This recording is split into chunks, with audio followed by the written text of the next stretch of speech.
Welcome to my channel. आज के इस वीडियो में हम पढ़ेंगे वैद्युत क्षेत्र की तीव्रता, इंटेंसिटी ऑफ इलेक्ट्रिक फील्ड। यह एक बहुत ही इंपॉर्टेंट टॉपिक है और इसको मैं बिल्कुल डिटेल से चित्र की सहायता से समझाऊंगा। इसको आप मत देखिए, मैं जिसको समझाने जा रहा हूँ उसको देखिए। अगर एक बार आप देख लेते हो तो ज़िंदगी भर वैद्युत क्षेत्र की तीव्रता नहीं भूलेंगे आप। लेकिन वीडियो को आपको लास्ट तक देखना है।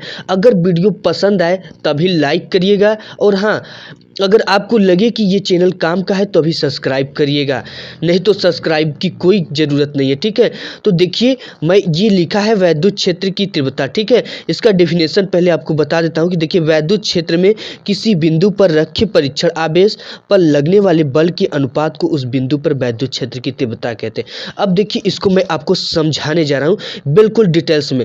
देखिए, मान लेते हैं कि हम एक प्लस क्यू चार्ज है। ठीक है, एक प्लस क्यू चार्ज हमने ले रखा, ये बिंदु ओ पर है। ठीक है, मान लीजिए कि ये इसका बिंदु क्या है, ओ है। यहाँ पे एक बिंदु ओ है, तो हमने एक प्लस क्यू चार्ज लिया। अब ये जो प्लस क्यू चार्ज है ये वैद्युत क्षेत्र जनरेट करेगा। आप जानते हो कि जब भी कोई चार्ज है तो ये वैद्युत क्षेत्र उत्पन्न करेगा। मान लीजिए ओ से आर मीटर की एक दूरी पर यहाँ पे एक बिंदु P है। ठीक है, एक बिंदु P है जिसके बीच की जो दूरी है वो क्या है, R है। तो R मीटर की दूरी पर एक बिंदु P है जिस पे हमको एक परीक्षण आवेश Q0 रखे हैं। अब देखिए, कूलाम का नियम हमने पढ़ा था कि दो समान एवं विपरीत प्रकार के आवेश, ठीक है, तो यहाँ पे दो समान एवं विपरीत प्रकार के आवेश के बीच एक बल कार्य करता था। ठीक है, कूलाम के नियम के अनुसार दो समान एवं विपरीत प्रकार के आवेश के बीच कोई ना कोई फोर्स कार्य करता है। तो यहाँ पे देखिए कौन सा बल काम कर रहा है, ये प्लस क्यू चार्ज है, ये भी प्लस क्यू चार्ज है। ठीक है, तो इस पे जो काम करेगा वो प्रतिकर्षण बल कार्य करेगा। यानी कि ये प्लस क्यू चार्ज है, प्लस क्यू चार्ज है, तो एक दूसरे से क्या होंगे, दूर हटने का प्रयास करेंगे। तो देखिए, दूर हट रहे हैं तो इसके बीच जरूर कोई ना कोई बल कार्य कर रहा है जिसके तहत ये क्या हो रहा है, दूर हट रहा है। ठीक है, अब देखिए, इस परीक्षण आवेश को हम ले आएंगे। ठीक है, ये बिंदु पर रखा गया है, तो अगर हम इसको आवेश तक लाएं या वैद्युत क्षेत्र में लाने का प्रयास करें फिर भी इस पे बल कार्य करेगा। कैसे बल कार्य करेगा, यानी वैद्युत क्षेत्र के विपरीत दिशा में हमें एक बल कार्य करना पड़ेगा। ठीक है, क्योंकि इसमें कौन सा प्रतिकर्षण का बल कार्य कर रहा है, तो प्रतिकर्षण इसे क्या करेगा, इसके पास लेंगे तो इसको दूर हटाने का प्रयास करता है। तो देखिए, ये हम जो डेफिनेशन आया है वैद्युत क्षेत्र की परिभाषा का, वो क्या आया कि वैद्युत क्षेत्र में किसी बिंदु पर कोई एक बिंदु P है, पे रखे परीक्षण आवेश। ये परीक्षण आवेश हमने रखा, लगने वाले बल, एक बल कार्य कर रहा है, तो उस बल को हम क्या लिख देंगे, यहाँ पे देखिए, लगने वाला बल किस पे लग रहा है, ये बल परीक्षण आवेश पर, Q0 पर ना। लगने वाला बल के अनुपात को, इन दोनों के अनुपात को वैद्युत क्षेत्र की तीव्रता कहते हैं। तो वैद्युत क्षेत्र की तीव्रता को किससे दिखाते हैं, E से। देखिए, एकदम सेम निकल गया आया कि देखिए, ये कोई बिंदु है। ठीक है, किसी बिंदु पर एक परीक्षण आवेश रखा गया है और इस पर एक बल काम कर रहा है। ठीक है, इस पर एक बल किसके विरुद्ध, प्रतिकर्षण बल एक कार्य कर रहा है।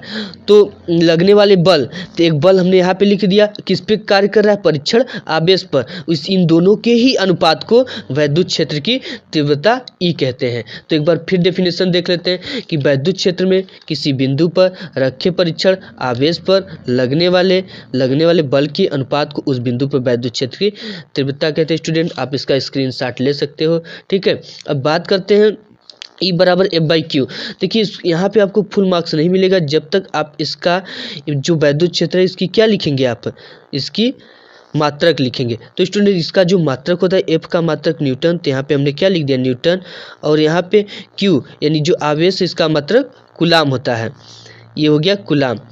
अब इसके बाद इसको आपको क्या लिखना है, इसकी बीमा लिखना है। तो इसका जो बीमा हो गया वो क्या हो गया, M हो गया, बल का बीमा MLT पे -2, और कूलाम यानी आवेश का बीमा जो होता है वो A और T होता है। ठीक है, यानी Q बराबर I/T, I का बीमा A और T।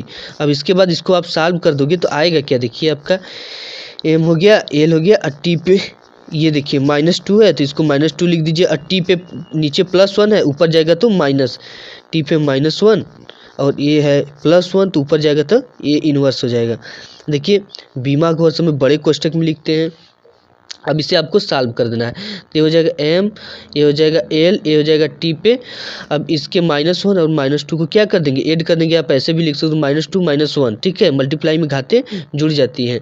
ये हो गया a का इन्वर्स। अब देखिए स्टूडेंट, इसके बाद क्या करते हैं कि इसको देखिए बीमा कोर्स में बड़े क्वेश्चन में लिखे m l t पे -2 -1 को ऐड करेंगे तो -3 a पे इन्वर्स। तो यही रहा स्टूडेंट। अगर वीडियो पसंद आए तो प्लीज़ वीडियो को लाइक तो कर ही देना यार। अगर चैनल पे नए हैं तो सब्सक्राइब कर लेना।